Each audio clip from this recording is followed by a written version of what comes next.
TSF Entertainment. And welcome back to the TSF Entertainment channel.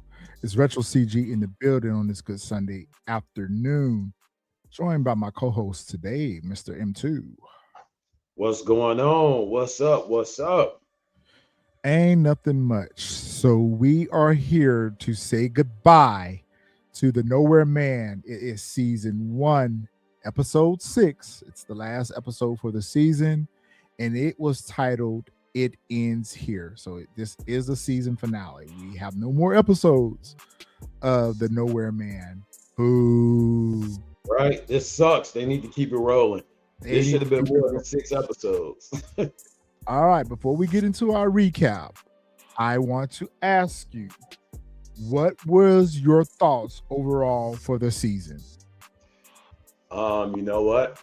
I think personally that for the 6 episodes, they got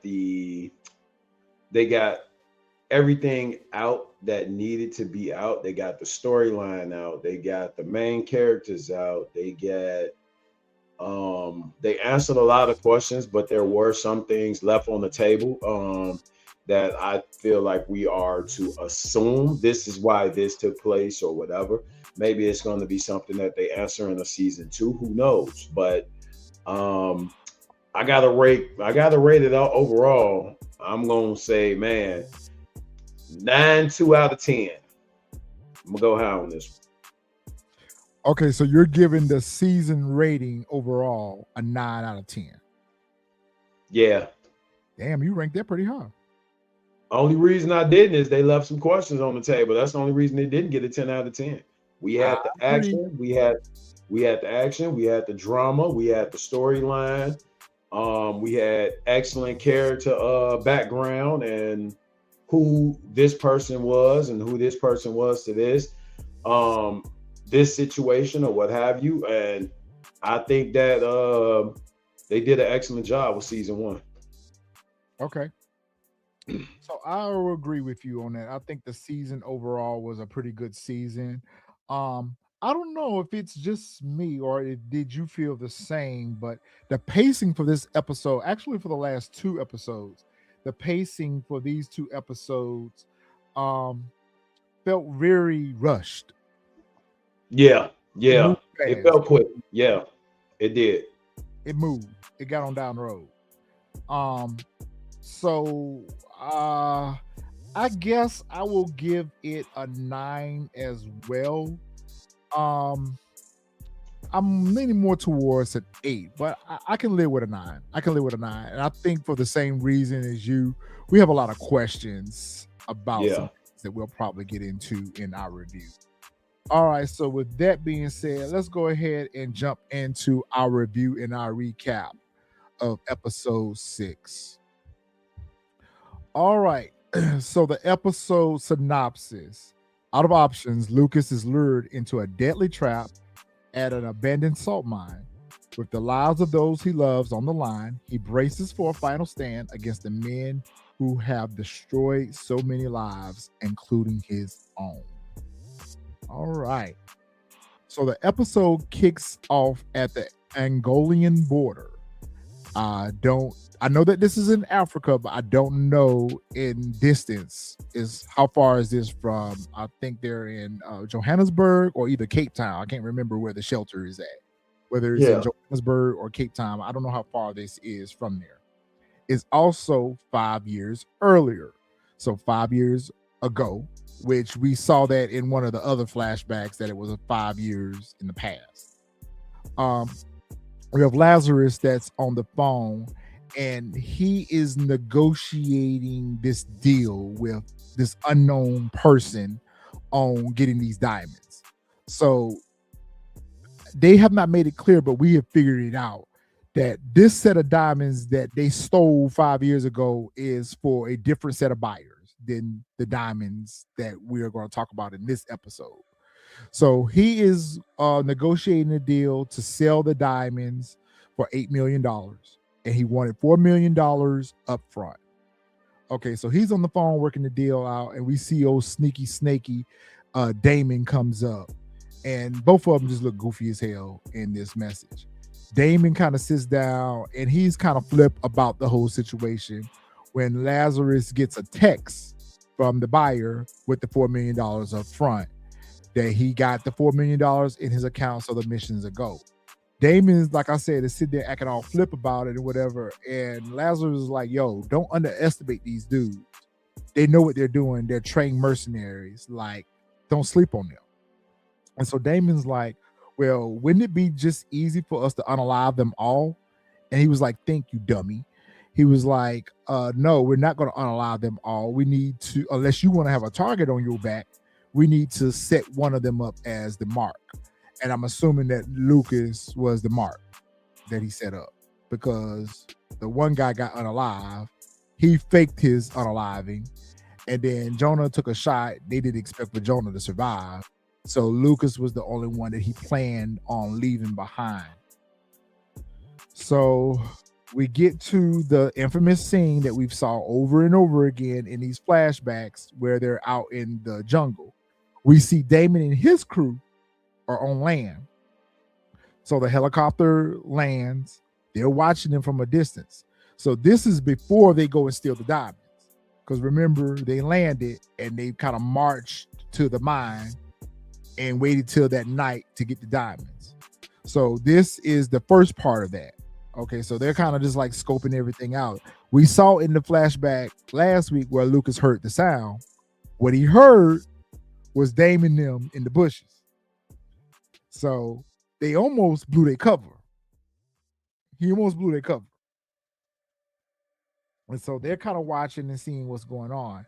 So now it's back to where they have gotten diamonds. And remember what I told you last week, that the minute Jonah gave him that diamond back, that's when they attacked. So they got attacked. And we knew that Buddy took a headshot. And Lazarus took 2 shots to the chest. So I'm assuming he had a bulletproof vest on, because he wasn't using blanks, because he shot him from the same rifle that he gave Buddy the headshot from. So I'm assuming he had a vest. You're muted.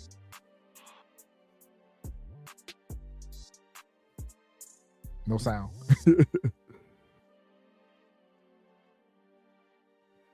So Buddy must have had a vest on.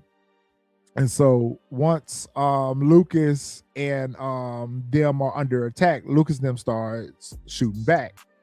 And that's when he throws the smoke bomb to kind of buy them some cover to get away. And so once Jonah and Lukas got away, Damon comes up and tells Lazarus that the coast is clear, that he can get up. So that's where we see that he faked his unaliving. And they talk about, Damon asked, should we go after him? He was like, nah, don't worry about them. And so they take out their own men. Nah, no sound still. They actually take out their own men. That was crazy to see that Lazarus and Damon, they so dirty enough that they take out their own men. That's crazy work. So they actually get in the chopper and they fly off and they leave Lukas and Jonah behind. And so we know from what happens at that point that Jonah gets captured, Lukas somehow gets away. They didn't give us an answer to how Lukas got away, which we were looking for that in this episode to see if they were going to show us how did Lukas get away. And we kind of know how Jonah got away, but we don't know how did Lukas get away.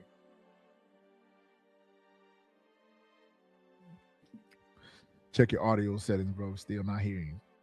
And so we flash to the Nowhere Man, and we are now back in present day. So Lukas is at Damon Lee's house, and he listens to the voicemail from Neo that Neo left him about the guys being at the shelter and her being under attack, and that they were after her and Nandi. So as he's listening to this voicemail, he decides to call up Street and ask Street what happened back at the shelter and whether or not they have found Nandi. So Street is trying to tell Lukas what happened and what's going on and trying to find out why did these men come and attack them at the shelter. Lukas says, pretty much never mind all that. Look in the linen chest. That's where Neo hid Nandi at. And so they end up finding Nandi in the linen chest. She was asleep. They pull her out. Lucas tells Street to take Nandi to a safe place and to not take his eyes off of her until he gets back and make sure that Nandi is okay. So at this point, Street tells Nandi that she is going to go with him and that she'll be okay. Yeah, I can hear you now. So I'll take a break and let you catch up since you was having audio issues. So basically, we catching up. I think your predictions were like spot on as far as like the whole we're in the bush and Damon and the initial shot where everything was set up. And as you said, they needed a fall guy, so that was Lucas. So now we're pretty much covering the scene at the beginning of everything where they're actually going to the shelter. They're going to the shelter. They're on their way to the they're on their way to the salt mine here. Oh yeah. They were on their way to the salt mine. Correct. Okay. All right. Go ahead. And so Neo, she was knocked out because she took that Desert Eagle to the head. Yeah. And so she wakes up and she was like, "What's going on? What's going on?" And dude in the front seat, told her to be quiet. And Buddy in the back seat told her pretty much STFU. Right. That she needed to be quiet. So they were on their way to the salt mine. Lazarus is sitting here, trying to put his plan together when one of his workers come up and shows him the footage from back at the charter company where Lucas blew up the place. And so he's looking at this and he was like, "Oh my God, he did all that damage by himself." And so that's when Lazarus puts the order out and he tells the worker, "Look, you need to bring in some more men." And the worker asked him how many. He was like, "All of them." So I'm thinking there's going to be a gang of soldiers that's getting ready to come in. They send 10 men in. That ain't enough to go up against Lucas. And so this is where Lazarus gets the call from the African warlord that says, "I've been trying to reach your boy Damon. He's not taking my calls. What's up with my diamonds?" Lazarus assures him that they had a little hiccup with the chopper, that his diamonds were still being transported, that everything is a go. See, what would have made sense here if Lazarus would have told the African warlord about Lucas and that Lucas was the one who had his diamonds and I'm trying to get him back. That would have made sense. But he tells him here that everything is okay, nothing's amiss, you'll get your diamonds. Okay. The warlord pretty much tells him, like, "I told you what was going to happen. If something happened to my diamonds, something going to happen to you." So at this point, Lucas tries to question Damon some more about what's going on, but Damon ain't going. So at this point, he calls up his CEO friend, Dan, and tells Dan that you're right. It is Damon and Lazarus. And Dan's like, "No worries, I'm on my way." So it's the next morning. So no sound again. Yep. That's weird. So it's the morning after this because here in this scene right here, it's nighttime. Okay, so it's the next morning. Lucas is coming downstairs. Damon has still been tied to the chair, and he goes outside. And he gets a knock at the door. It's Dan. Dan has arrived with his weapons. He's ready to go to work. So they sit there and Dan pretty much tells Damon, like, "I'm surprised he hasn't unalived you yet." And so he tells Lucas that, "Look, we got to get some more intel out of him." So he threatens him with a weapon, and we flash to the salt mine. So back at the salt mine, they have now arrived with Neo, and Lazarus comes out and he pretty much tells Neo that, "Look, I don't know if you know this about your dude, but he's a mercenary and I can't understand why you were with him, but your guy ain't squeaky clean." And she pretty much tells him, like, look, if you do anything to me, Lucas is gonna hunt you down, all of you down. Like, and he laughs in her face. And so at this point, Lucas calls and he wants proof of life to make sure that Neo is okay. Lazarus takes the call, they go back and forth. And so he finally lets Neo talk to Lucas. And she tells Lucas that she's fine, that one of them has to survive this in order to make sure that Nandi's okay. And so Lazarus tells Lucas that he wants his diamonds and that once he gets the diamonds, he's going to let Neo go, but he is going to unalive you, Lucas. He told Lucas, I'm going to unalive you. There's no way you're walking away from this. And so at that point, CO and Lucas decide that they need to get some more information out of Damon, and Damon know that he's in for it. So they use a technique that's called waterboarding. Waterboarding is a technique, it's a torture technique that's used to coerce information out of people. It's an interrogation torture tactic where they put a towel over your face and they pour water on it to make you feel like you are drowning. So they're outside torturing Damon to try to get some information out of him. They want to know how many men does Lazarus has, what's his weak points. So they're trying to get information out of him. And at first, Damon wasn't going. So they rough him up a little bit. They continue to torture him. And he finally gives up the information on Lazarus. So meanwhile, back at the salt mine, Lazarus is building a bomb vest. And I knew when I saw him constructing this vest that he was going to outfit Neo with that vest to use that as a weapon against Lucas. So Lucas is back on the phone again with Street, making sure that everything is okay with Nandi and that he's okay. He's gotten her to a safe place when he sees a shadow outside. So he pulls his weapon, he goes outside to see who's out there, and it is Jonah. So right. M2, you were right. I can hear you now. M2 said that Jonah was going to come back and help Lucas, but Lucas ain't going. No, he wasn't going. He wasn't going at all. He wasn't trying to hit none of that. He wasn't trying to hit none of that at all. So CO runs up and he was like, hold on, wait a minute, because Lucas is like, he was ready to start blasting Jonah. I think that when CO ran up and was just like, hold on now, I think if he wouldn't have got there, we probably would have saw a fist fight. Some type of confrontation between Jonah and Lucas. Some kind of physical confrontation, right. CO tell Lucas that, listen, I called him. We need his help. And Lucas is like, I don't want his help. I don't need his help. And CO was like, listen, I know that you upset, but I'm still your CO. And like, we need his help. He's like, we all messed up. You messed up. I messed up. He's messed up, but he's here to try to make it right. And he's here to try to help you. And we need his help. Lucas is upset because he felt like Jonah took it too far. He kidnapped a child. She was innocent, blah, blah, blah, blah, blah, whatever. Yep. And Cap was like, listen, we getting ready to go into a situation. We need all the help that we can get. You got to get past this. So they end up kind of putting their personal beef aside and they're trying to come up with a plan on how they're going to infiltrate Lazarus. And CO asks Lucas, is like, well, what's your plan? Because he's going to expect you. He's going to know that you're going to try to come in stealth. He's like, I ain't going in that way. He's like, well, what you gonna do? He's like, I'm gonna give him his chopper back. I was like, what do you mean you gonna give his chopper back? And then I put the pieces together then at that point.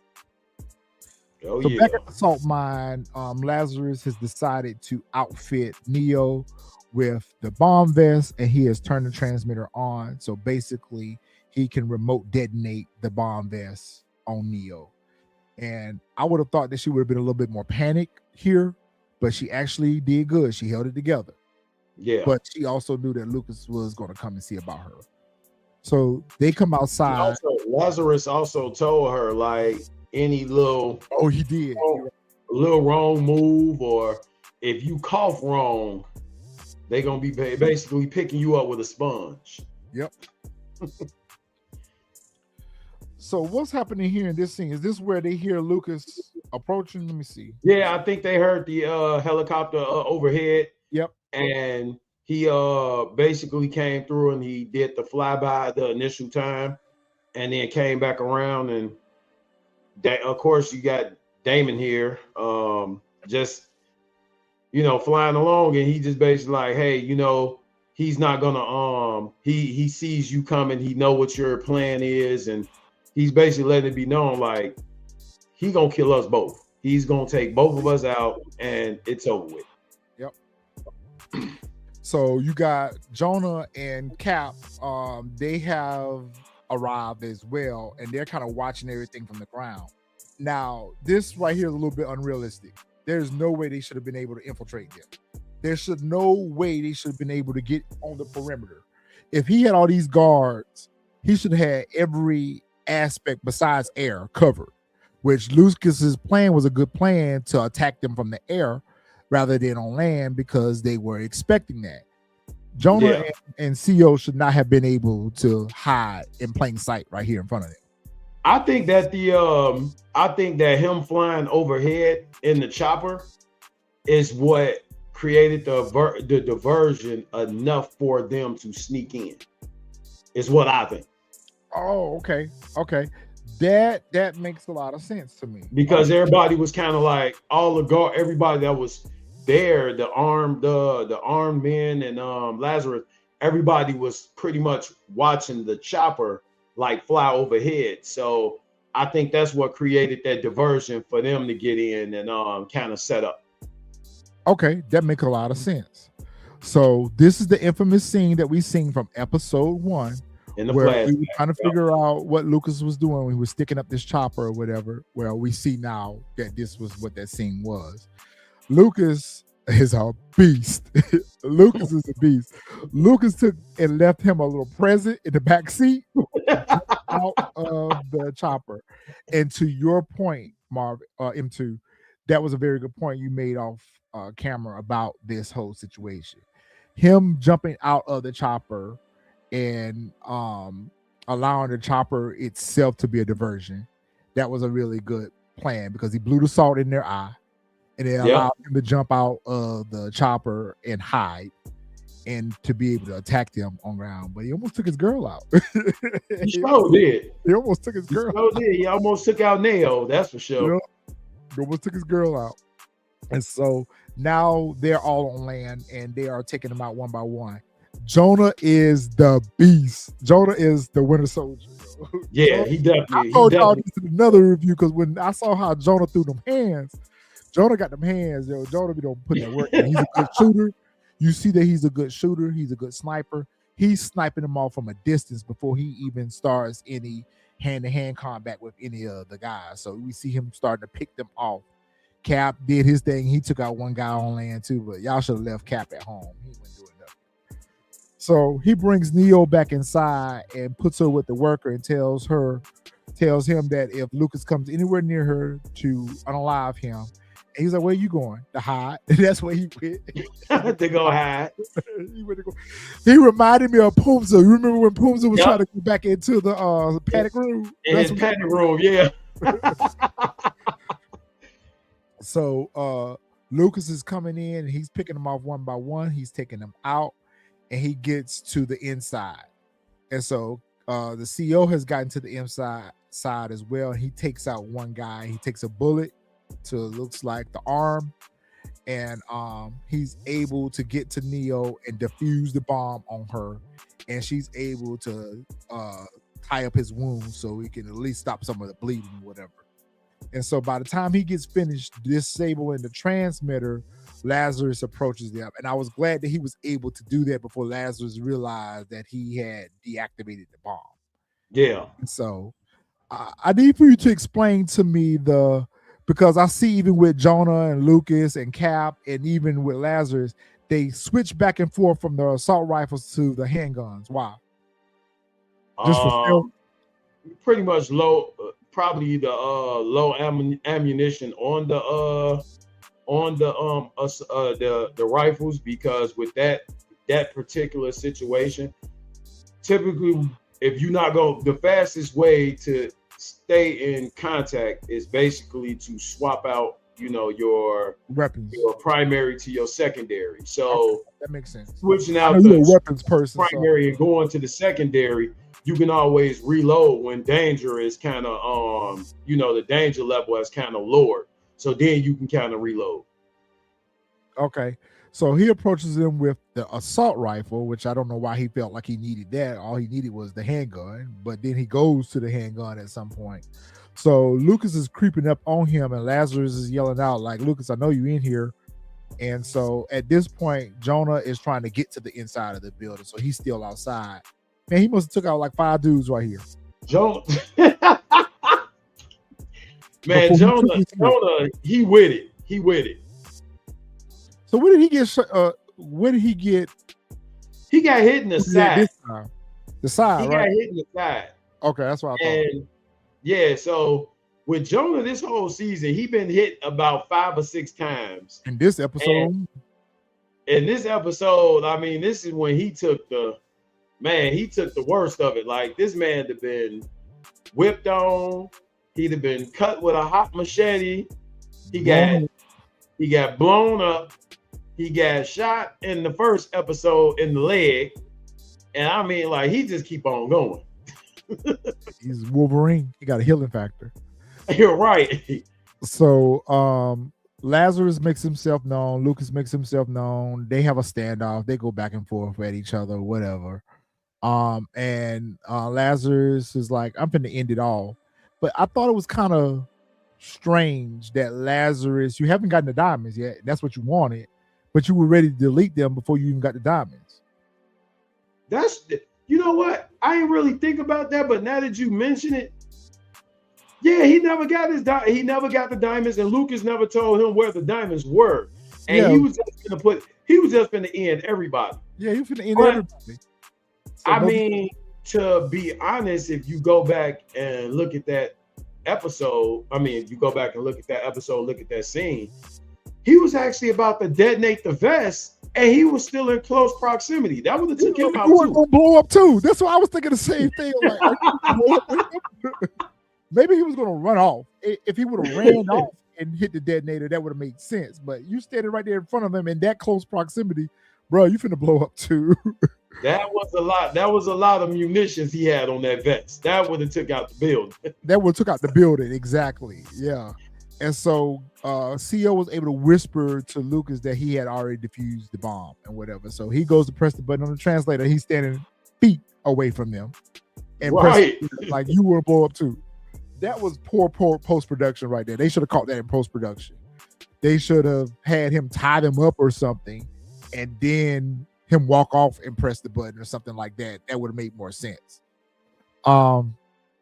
When Lukas comes in, so for those, we had a conversation about this last night offline. Jonah ran out of ammunition. He did not have anything left in his clip. So he made it look like he had a full clip. And so when he approached Lazarus, the reason why he announced himself rather than shoot first was because he had no bullets to shoot. He did that to create a diversion for Lukas to be able to get to a weapon to take Lazarus out. That was his mission. That was his goal. Mm-hmm. And so Lazarus put, it looked like 2 to the chest. He definitely put 2 at the chest. Left side, right side. Yeah, he definitely did.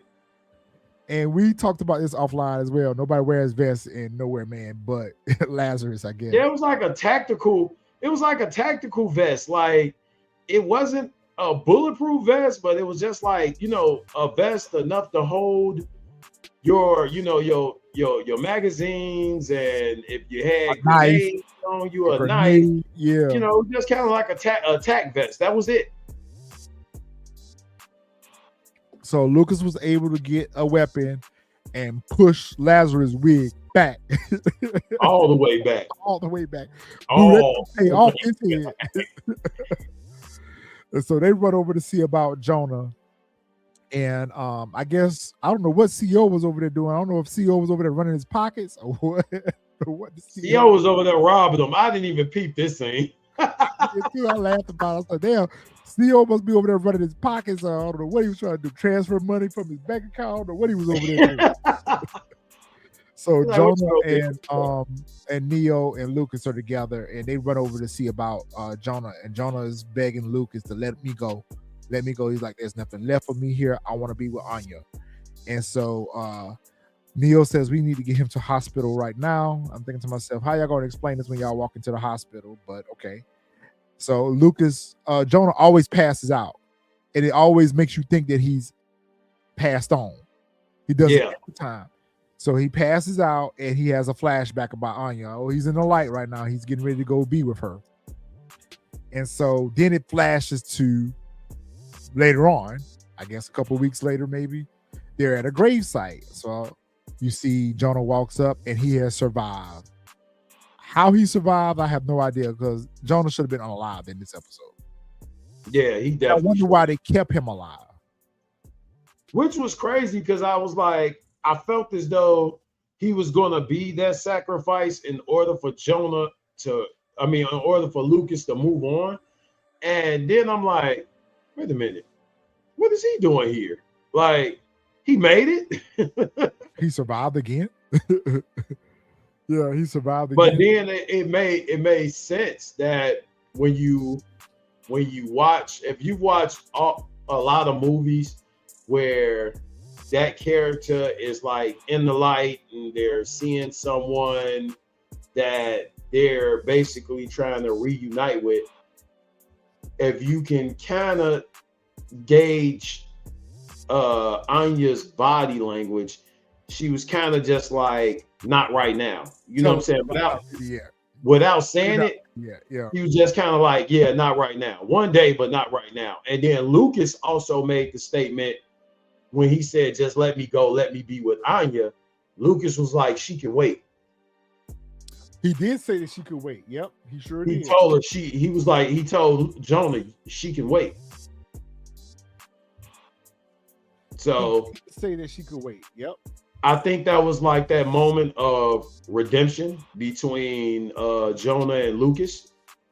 So rather than X his character out, they kept his character, and I'm hoping they at least show Jonah for a season 2 whenever we get a season 2. Hopefully, that's why I'm asking you right there. Why do you think that they kept him alive?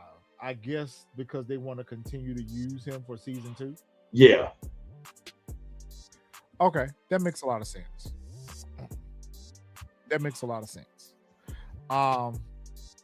So they're at the gravesite, and they're putting Jonah is putting flowers on Anya's grave, and it was almost like he was saying goodbye to her once and for all. Yeah. And so Lucas gives him a diamond, and it was kind of like back to that scene where Lazarus had gave him that diamond, said if she don't marry you with this, she ain't gonna marry you at all. So Lucas was like, you never got a chance to give her this, so he gave him one diamond, and then turned around and gave him a sachet full of diamonds.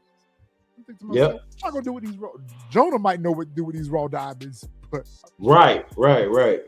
I'm trying to figure out what y'all gonna do. Those are raw, unprocessed diamonds, and it's like y'all just you handing them out like it's cash you can just go spend at the store. Yeah, cash that you go spend at the store. Like, yeah, you can go ahead and spend this at the store right now. Yeah.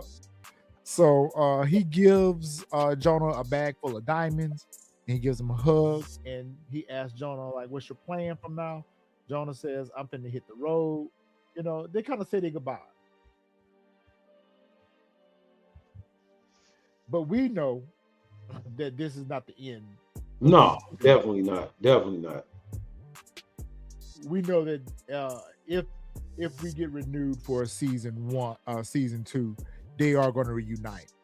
He's going to need Jonah's help to take out the new threat.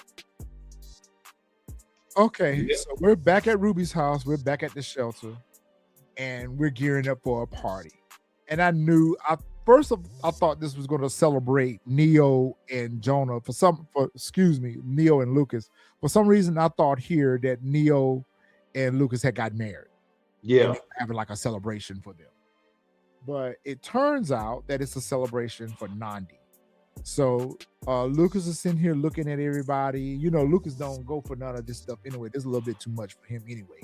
So him Yeah. and Street have a conversation. He thanks Street for all his help throughout the season, all the things that Street helped him out with, and he promised Street in that first phone call he had that I'm gonna look after you and whatever. So he gives Street, who is a recovering addict that lives there in the shelter with him, a bag full of diamonds. What did you think that Street was gonna do with these diamonds? Ooh. I'm just hoping that I've come to like enjoy and like the character Street's character.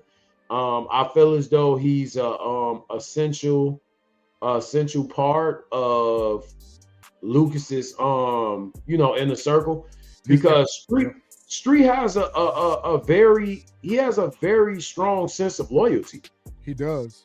So I'm hoping with these diamonds that he doesn't end back up on the street, because he was one of Pumza's corner boys. Yep. And he ended up on drugs and alcohol real bad. So I'm hoping he don't end back up on the streets.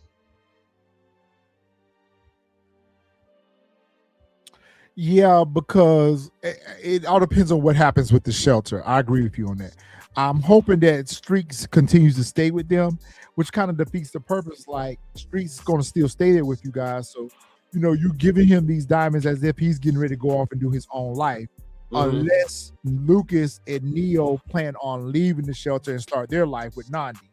Yeah, that he's leaving Street behind to take care of the women in the shelter and to take care of the shelter, and maybe he's giving him these diamonds to have a means of financing and taking care of the people at the shelter. I don't know what purpose of those diamonds other than it was a gift and a reward for his loyalty. You're right. Yeah, because he did tell him. He said, "I did." He said, "I told you I'll never." He said, "I'll never forget you, and I owed you one." Yep. Yeah. And what you did for me. And so Neo goes in to get Nandi up, and she playing with a little doll that Lucas gave her, or Daddy gave her. And so she says, "I have a surprise for you. Come on outside." And so it's the people at the shelter celebrating her, and you see on the candles on the cake that it says family.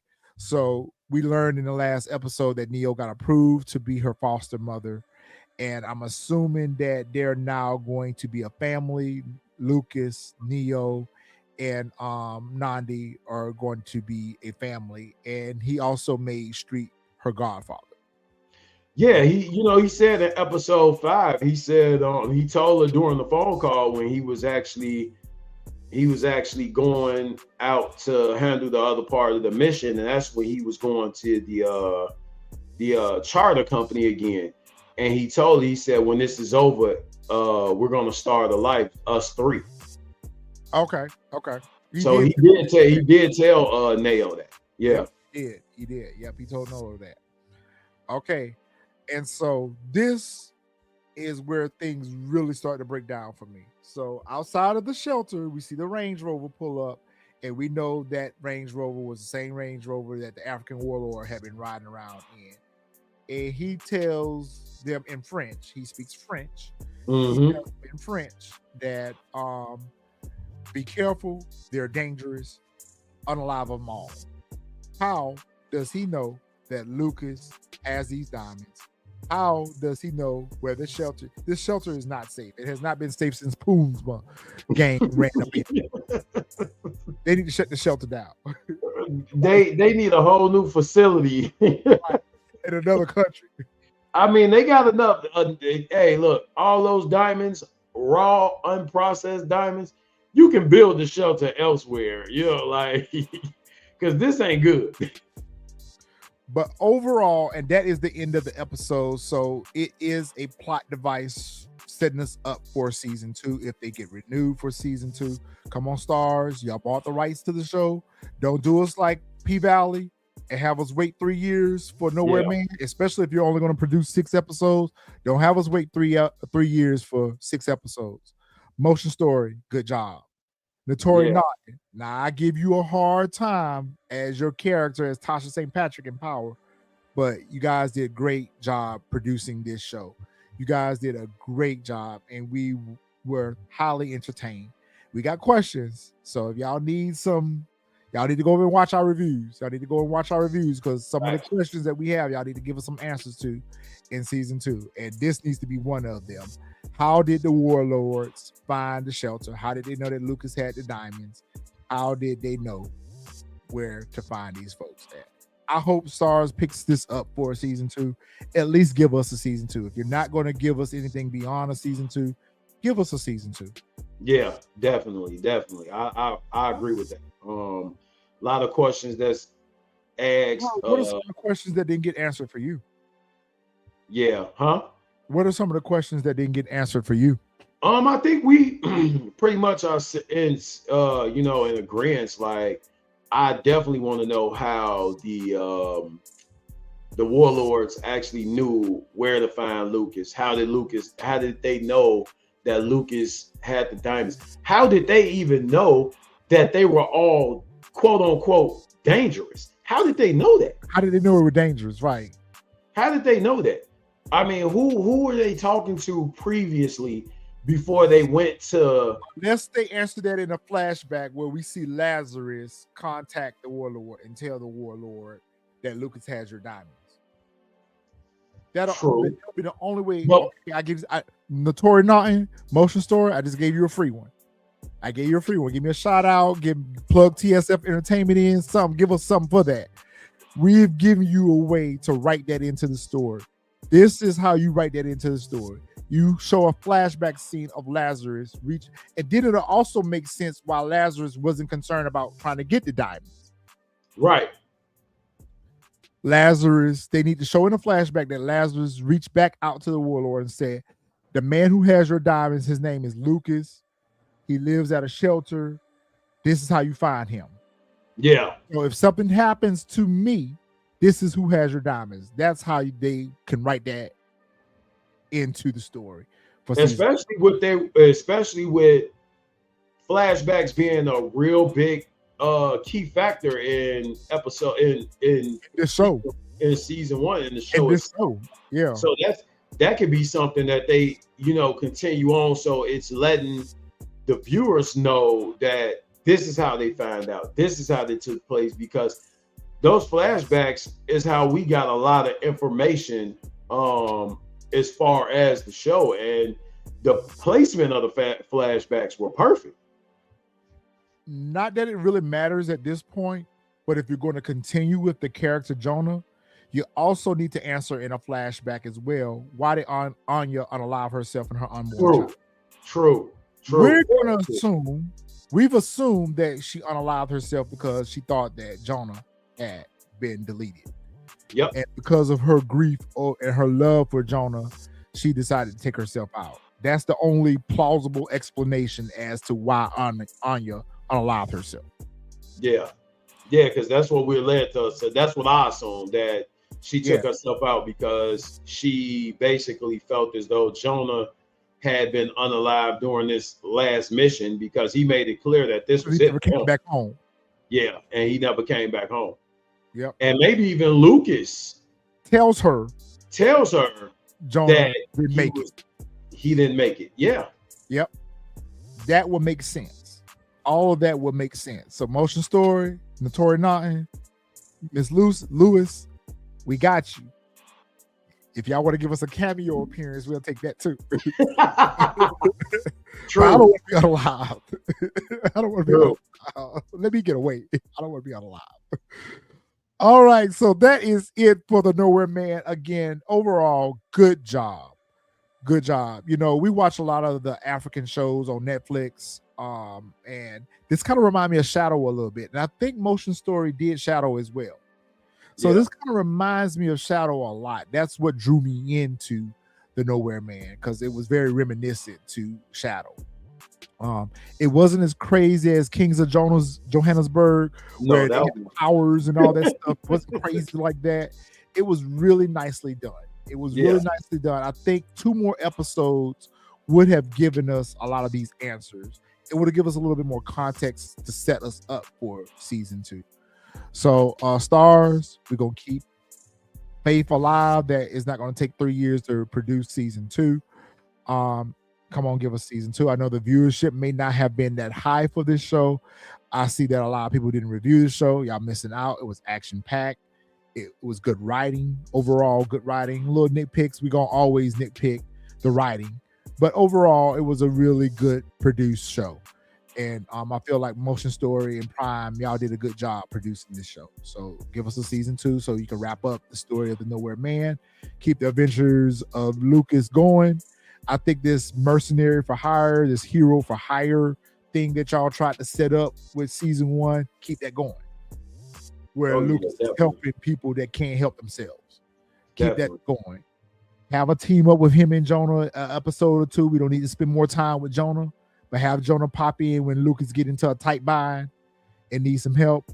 My only other question is, do you think that he gave CO some diamonds too? They didn't show it, but do you think he gave the CO some diamonds? I think he did. I think he did. All right, M2, any final thoughts on the season overall?